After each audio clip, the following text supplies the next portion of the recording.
Sejam bem-vindos, bem-vindas e bem-vindas ao canal do Portal Revoluta. Eu sou a Deise Santos e esse é o programa Eu Que Fiz.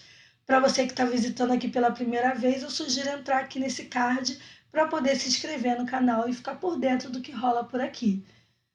Bom, esse é o programa de número 11 do Eu Que Fiz. Já passaram-se 10 livros, 10 autores falando a respeito de suas obras por aqui e indicando várias outras. E nessa edição de número 11, o convidado ele é um carioca que muito cedo, com 6 anos de idade, se mudou para São Paulo, a família dele se mudou para São Paulo, então acaba que ele é mais paulistano, né, do que carioca. Ele tem 50 anos, é escritor e fotógrafo. Eu estou falando do Arlindo Gonçalves.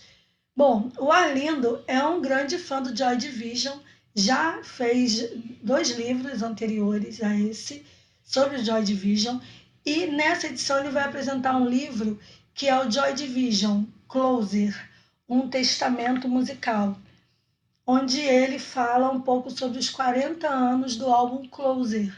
Bom, eu vou deixar para ele explicar um pouco como é que foi esse processo para poder fazer esse livro, né? As inspirações, óbvio, como um grande fã, ele tem muitas referências. E ele vai mostrar para vocês essa obra literária, né? E essa obra cultural, é uma arte que é esse álbum em homenagem ao esse livro em homenagem ao álbum Closer. Então fiquem agora com o episódio 11 do Eu Que Fiz com Arlindo Gonçalves.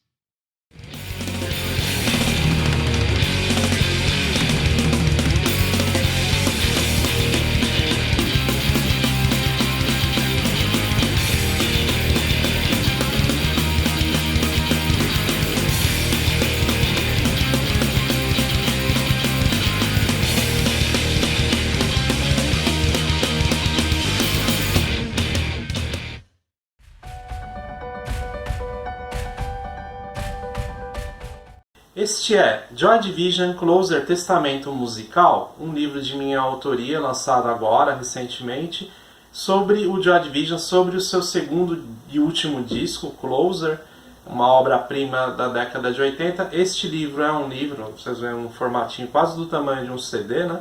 Lembrando toda a estética musical, a questão também da capa, lembrando a capa do Closer. E esse livro, ele é uma homenagem a esse disco e à banda. Ele mistura textos que vão de ensaios históricos, ensaios falando da concepção, do ambiente, da época, quando surgiu a banda, quando surgiu os discos da banda, a repercussão que teve o álbum depois, e toda a estética do grupo e todo o impacto que o grupo trouxe para a música contemporânea.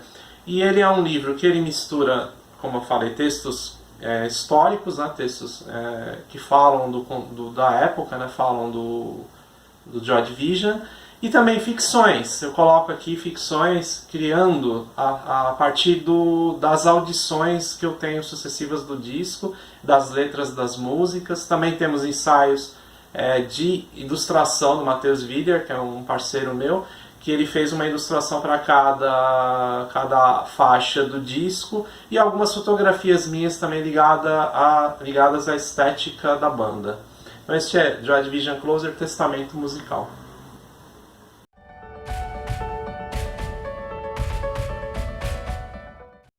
Por que Closer? Porque o disco Closer, né? O Joy Division tem 2 álbuns de estúdio, são estes aqui, o Unknown Pleasures, o primeiro disco de 1979, e aqui o Closer, o segundo e último disco de estúdio da banda, de 1980. Na internet, eu achei muito mais artigos na internet, na bibliografia que eu utilizei para os livros. De maneira geral, as pessoas preferem muito mais o Unknown Pleasures. É um disco muito mais citado, tem livros dedicados a ele e tal, que não acontece com o Closer na bibliografia que tem por aí.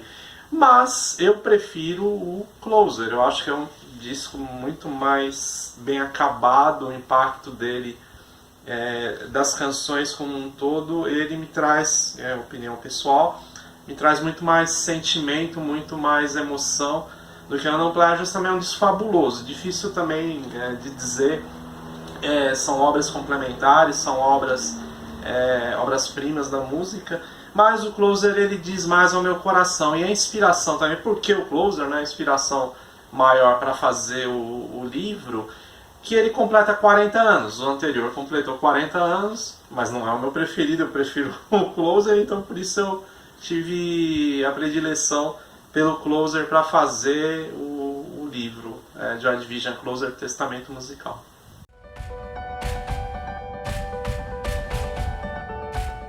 Na verdade, este livro, Joy Division Closer, Testamento Musical, é o meu terceiro trabalho sobre a banda, né? O primeiro foi este aqui, In a Eternum, Joy Division, a busca afetiva por uma imagem. Eu lancei ele em 2018 e ele é um livro, são em 2 volumes, tem uma caixa, vou tirar aqui para vocês verem. Ele tem um primeiro volume de texto, com algumas fotografias, mas preponderantemente texto, e um segundo volume, uma brochurinha, que é um livro de fotografias de minha autoria com a Luciana Fátima, minha namorada, parceira também, escritora e fotógrafa. Este caderno de imagens está ali no cemitério monumental lá em Gênova, da onde foi tiradas 2 fotografias que estamparam capas de discos do Joy Division, o LP Closer e o EP da Love Shadows Apart. O In a Eternum, Joy Division, a busca afetiva por uma imagem, é um livro de memórias, uma biografia afetiva que mistura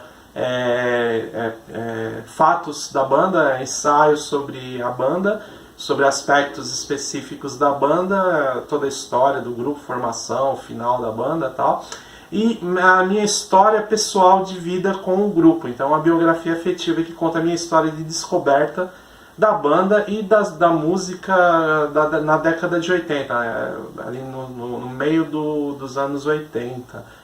É um livro que eu posso considerar um livro que fala muito da história da música em São Paulo, das lojas de disco, da descoberta, do boca a boca que havia, né? Então esse é o primeiro livro que eu escrevi sobre o Joy Division. O segundo, também em parceria com a Luciana, é uma ficção baseada na vida e na obra do Ian Curtis e do Álvares de Azevedo, poeta romântico brasileiro. É um encontro metafísico, vamos dizer assim, entre o espírito dos 2 poetas para falar. Eles se encontram num bar, numa taverna, um lugar não delimitado especificamente, e ali eles vão travar um encontro e vão falar sobre a vida, sobre a poesia, sobre a doença, sobre os amores e sobre a morte. Então esses foram os 2 primeiros livros que eu fiz sobre o Joy Division. Quando esse aqui saiu, em Eterno, no ano seguinte teve um boom de lançamentos de livro sobre a banda. Pelo menos uns 4 importantes livros saíram no ano de 2019, talvez antevendo os 40 anos do passamento do Ian Curtis, que ocorreu agora em maio de 2020.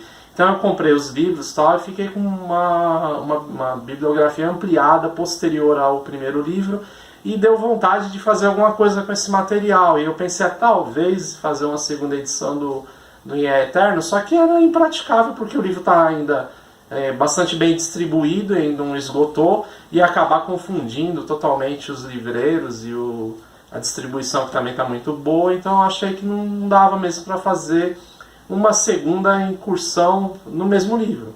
Foi quando eu tive a ideia, a inspiração, motivado pelos 40 anos do disco Closer, os 40 anos da morte do Ian Curtis, que completaram-se esse ano aqui, e aí eu tive a ideia e a grande inspiração para escrever um outro livro, um terceiro livro sobre a banda Joy Division. O Ian Eterno também é baseado bastante no Closer, o disco que eu enfoco com bastante propriedade, bastante carinho, bastante emoção, nesse terceiro livro que eu acabo de lançar agora.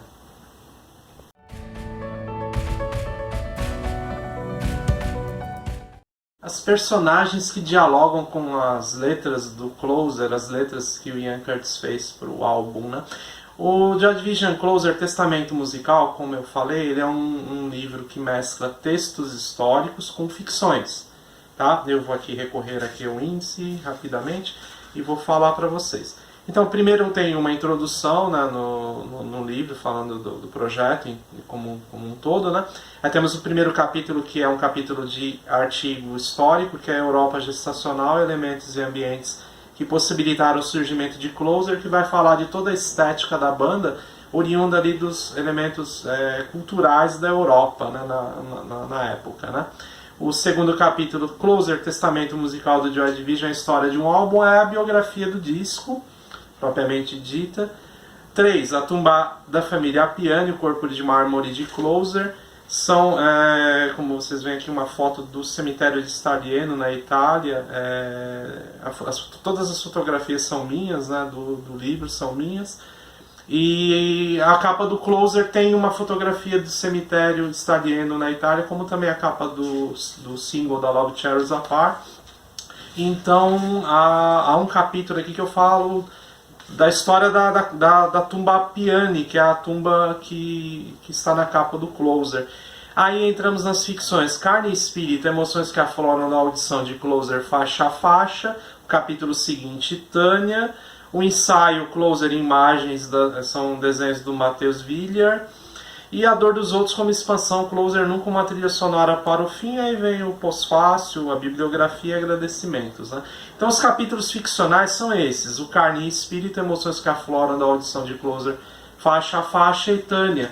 São ficções que eu baseadas nas letras do disco, com personagens, parte das personagens da minha obra ficcional do começo da minha carreira, dos meus primeiros livros. A Tânia, que é o título de um dos capítulos, é uma personagem do meu primeiro livro, que foi construída a partir da memória que eu trago de um amigo meu, que também as histórias para cada faixa são baseadas nos últimos dias de vida desse meu amigo que se suicidou de forma semelhante à do Ian Curtis, o Ricardo Fininho, que infelizmente não está mais conosco. E o livro foi feito, as músicas, eu peguei inspiração nas músicas para fazer ficções baseadas nos últimos dias de vida desse meu amigo, como também a personagem Tânia foi construída lá no meu primeiro livro, muito fortemente impactada pela audição do Closer e pela história desse meu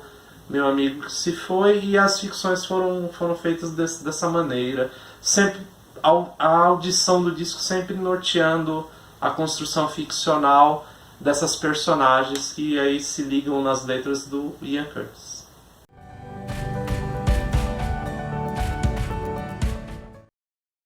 O tempo despendido no projeto, né? Não fiquei muito tempo trabalhando, até porque quando eu tive a ideia, era no ano seguinte os 40 anos, a comemoração dos 40 anos do álbum Closer, e os 40 anos do passamento do Ian Curtis. Como eu estava com aquela ideia, assim, poxa, eu vou tentar reeditar o Ian Eterno com essa bibliografia farta que estava saindo, assim, até os 40 anos do Unknown Pleasures também, um pouco antes, depois também antevendo esses 40 anos do Closer e do passamento do Ian Curtis.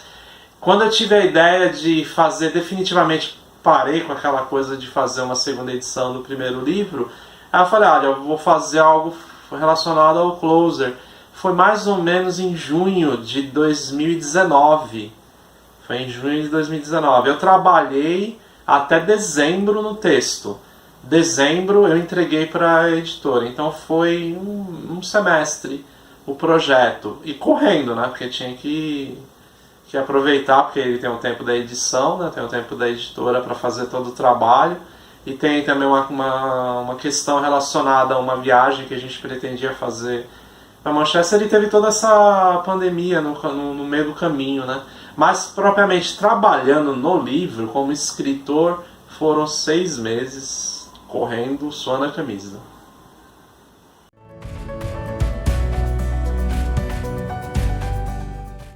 Um entrave, um obstáculo ao livro. Bom, Não sei nem se eu posso chamar de entrave ou um obstáculo. A questão foi a seguinte, tem uma história curiosa. Assim. Como eu falei, eu entreguei o livro em dezembro, o material todo, todas as fotografias que saíram no livro, as ilustrações do Matheus, tudo foi entregue em dezembro. Só que eu combinei com o editor, o Marcelo, da editora Estronho, um expediente, uma estratégia, vamos dizer assim. Nós tínhamos programado, a Luciana e eu, uma viagem de férias em maio de 2020. Então essa viagem de férias iria ser para Manchester e para a Escócia, depois em Glasgow e Edimburgo. Essa viagem, passando por Manchester, tinha um objetivo específico, além das férias, questão toda de conhecer, de turismo, conhecer a cidade. Nós iríamos para Manchester com o intuito de fazer fotografias de sítios históricos relacionados à banda de Joy Division, ao Ian Curtis e à banda. Fizemos uma lista de locais assim, para fazer fotografias, e eu tinha combinado com o Marcelo de deixar um espaço no livro, na edição do livro, e ele diagramar, fazer todo o trabalho editorial e revisão, tudo certinho. E aí em maio nós mandaríamos as fotografias do próprio hotel, levaria o laptop, a câmera e tal, e mandaria as fotografias tratadas ali para ele, já colocando no livro para o livro sair em julho. Isso ia ser em maio. E também por conta dos 40 anos do passamento de Ian Curtis, os 40 anos do Closer, o Peter Hook e o The Light, a sua banda The Light, tinha uma série de shows agendados em comemoração aos 40 anos do disco. E um desses shows, justamente no dia 18 de maio, que é o dia que o Ian Curtis se suicidou, 18 de maio de 2020, o Peter Hook e o The Light iam tocar justamente na cidade que a gente está. Aí compramos o ingresso e falamos, vamos assistir o show lá exatamente no dia do passamento do Ian Curtis. Então este aqui é uma prova do livro, né, um original, vamos dizer assim, do livro. E aqui um capítulo que chamava-se Sítios da Memória, que no final ele foi excluído porque veio a pandemia e não deu mais para fazer qualquer coisa, viajar. Então temos as páginas todas que iam ter os locais, né, o Free Trade Hall, o Electric Circles, os sítios, às vezes o prédio nem existe mais, o prédio da Factory, a Catedral de Manchester, que tem um ensaio fotográfico muito bonito, a ponte que eles têm aquela foto famosa, né, do Kevin Cummings, o local de ensaios deles, onde gravaram o videoclipe da Love Charms Apart. Algumas fotos de Londres a gente tirou em dezembro. Aqui é a fotografia do estúdio, onde... Aqui é o do Hope Anchor, que é o primeiro local onde eles tocaram em Londres. Aqui sim, a fotografia do Britannia Row Studios, onde foi gravado o Closer. Essas fotografias todas iam entrar num capítulo próprio, e que, por conta do Covid, por conta de toda essa situação que nós estamos vivendo, tudo foi cancelado. Aqui no final temos o ingresso do show, já comprado, pago, tudo foi perdido, a gente não conseguiu ir. Tudo isso está sendo reagendado aí para o ano que vem, para a posteridade. E o capítulo teve que ser abortado, mas graças a Deus a gente está bem, conseguiu lançar o livro sem esse capítulo, mas o que importa é que estamos todos bem e seguimos em frente, isso que interessa.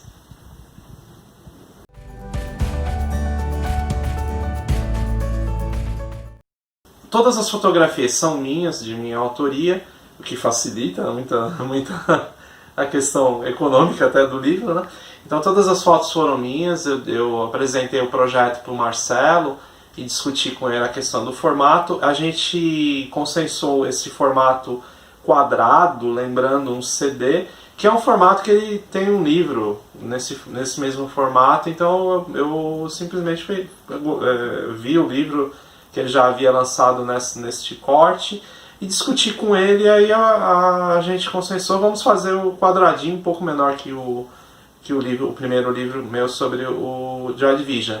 E as fotografias são minhas e as ilustrações do Matheus, um capítulo especial no projeto.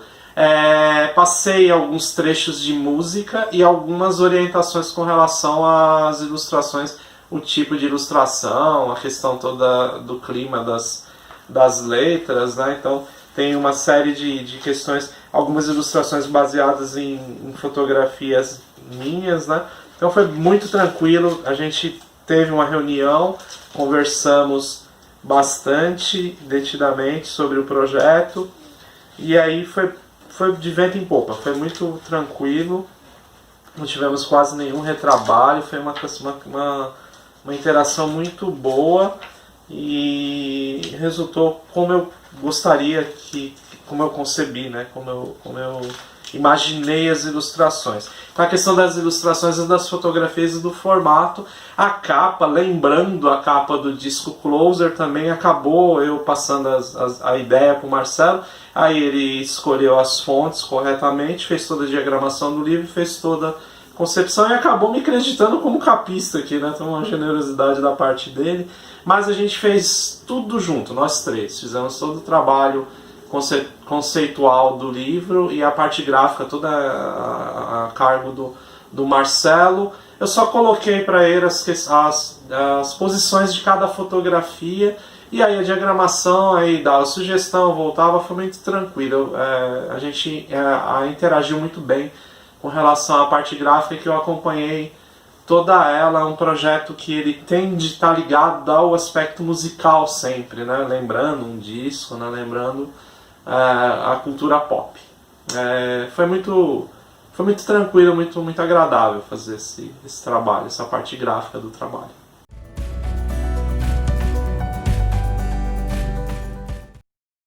Meu primeiro contato com literatura foi pela minha mãe, foi na família, seio familiar.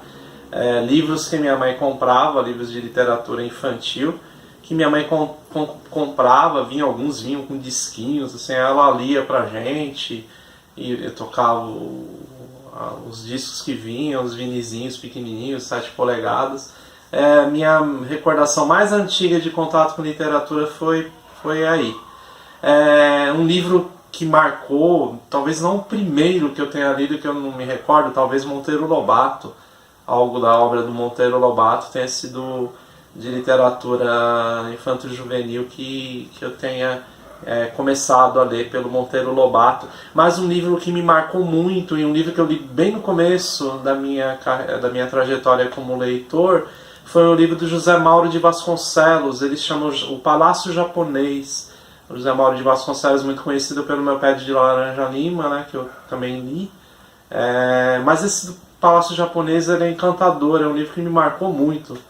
É um livro de formação minha como leitor, que eu tenho uma grande e bonita recordação dele.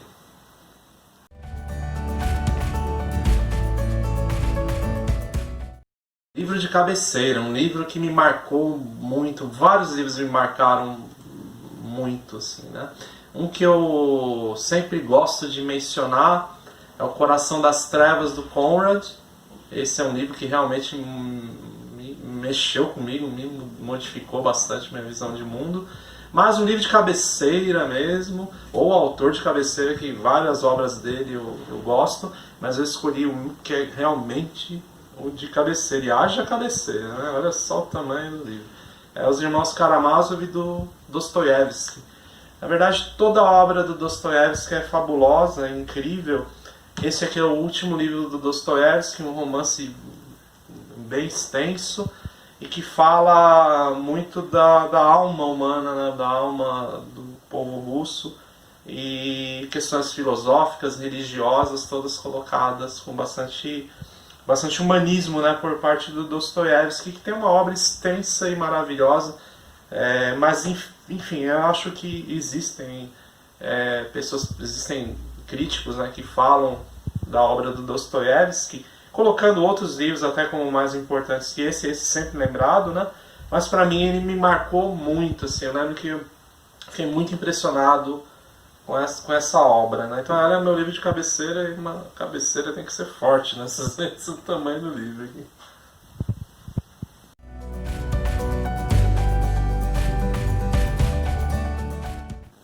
Um calo literário, aquele livro que a pessoa não consegue acabar de ler, não consegue, sempre tem uma interrupção.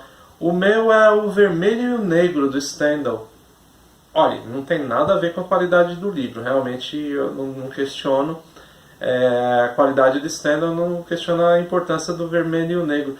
Mas, não sei porquê, eu sempre tive problema para continuar a leitura do Vermelho e o Negro. Sempre tive alguma interrupção e não era nada relacionado à qualidade, como eu disse, da obra em si. Mas sempre aconteceu alguma coisa errada, eu sempre interrompi a leitura do Vermelho e o Negro e até hoje eu não consegui ler o livro do Stendhal, Vermelho e o Negro.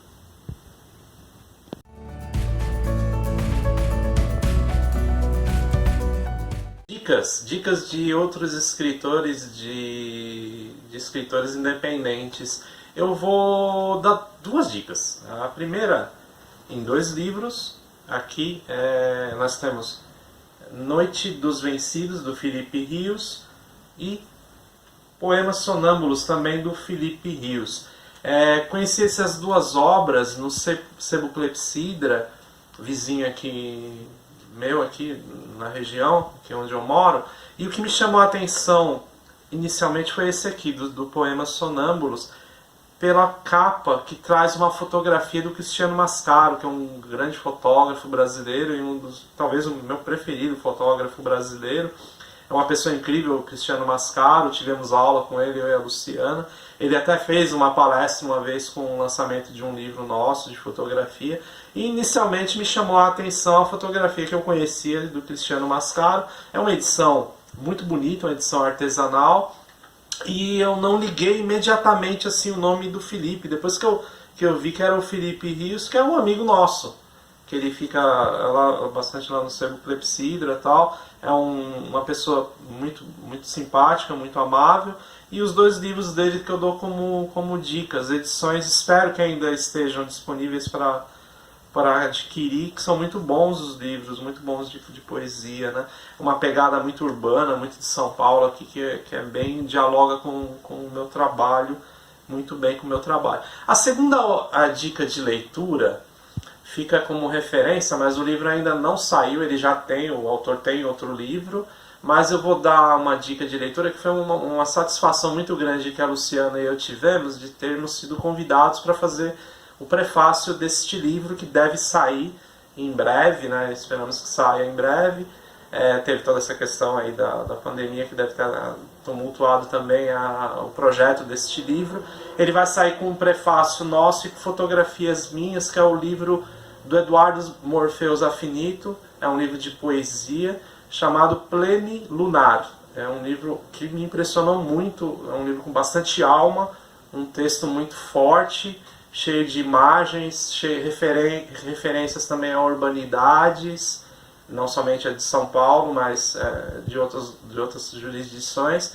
Um livro muito sensível que me deu uma satisfação enorme, uma grata surpresa. Já conheci o trabalho do Morpheus, mas esse realmente eu torço muito para que saia. Então fica a dica do Felipe Rios, os trabalhos do Felipe Rios, e conheçam o trabalho do Eduardo Morpheus. E tem um livro já lançado e deve sair este preliminar tão logo, tá? Então essas são as minhas duas dicas de pessoas que batalham aí pela literatura de forma independente, sempre nas trincheiras, tá? Então essas são as minhas duas dicas. E esse foi o Arlindo Gonçalves falando do livro Closer, Testamento Musical. Espero que vocês tenham gostado, né, de tudo que ele contou, de toda a saga que foi para conseguir publicar esse livro, né, e também o amor e a dedicação que ele tem para poder divulgar não só a banda, mas o legado que foi deixado pela Joy Division. E aqui na descrição do vídeo vão ter os links para poder acompanhar os trabalhos do Arlindo, além também do nome dos livros que ele comentou no decorrer do programa, tá bom? E por falar em comentar e indicar, a minha indicação de hoje, dessa edição, a 11ª, tô dando spoiler, né, com essa camiseta, eu vou falar do pai da Mafalda, o Quino, o Joaquim Salvador Lavado.